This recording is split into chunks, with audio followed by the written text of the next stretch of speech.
Assalamu alaikum everyone. This is Firdaus Nabi, Physics faculty at ISS Kashmir.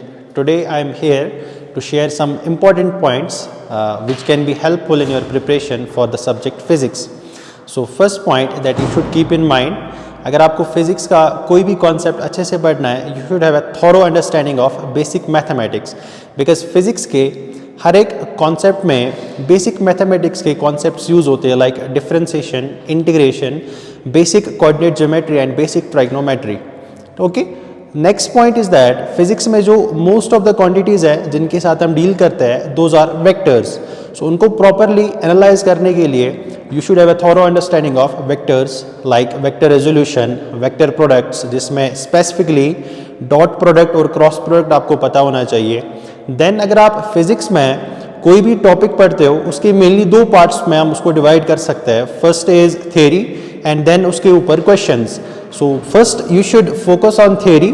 Theory पढ़ते time आपको दिमाग में ये नहीं रखना है कि हमें इस पे क्वेश्चन सॉल्व करने हैं. You should pay proper attention to theory.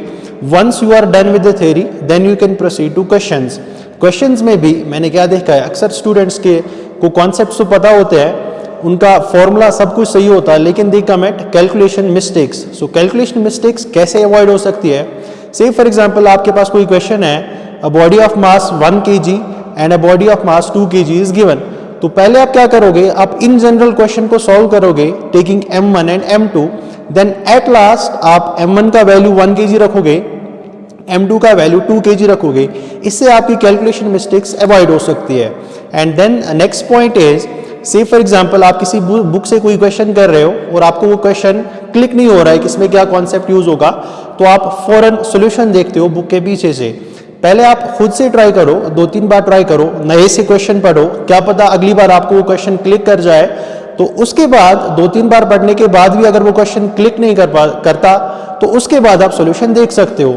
And अगर आप क्वेश्चन पहले ही अटेम्प्ट में ठीक करते हो, आंसर भी आपका सही आता है, उसके बाद भी आप सॉल्यूशन देखा करो, बिकॉज एक क्वेश्चन को सॉल्व करने के बहुत सारे मेथड्स होते हैं. देयर इज पॉसिबिलिटी जो बुक के ऊपर मेथड दिया होगा that is simpler and faster than yours. Okay, and one mistake जो मैंने देखा है स्टूडेंट्स अक्सर करते हैं, वो फार्मूला को मगअप करते हैं और उसको फिर हर जगह अप्लाई करने की कोशिश करते हैं. जबकि अगर हम देखें कोई भी फॉर्मूला वो एक पर्टिकुलर डोमेन में वैलिड होता है, उस डोमेन के बाहर उस फॉर्मूला को हम अप्लाई नहीं कर सकते. सो अगर आप कोई भी फॉर्मूला रिमेंबर करते हो तो साथ में उसकी कंडीशन भी याद रखा करो कि ये किन कंडीशंस के अंदर वैलिड है. I hope these points will be beneficial for you during your preparation. Thank you.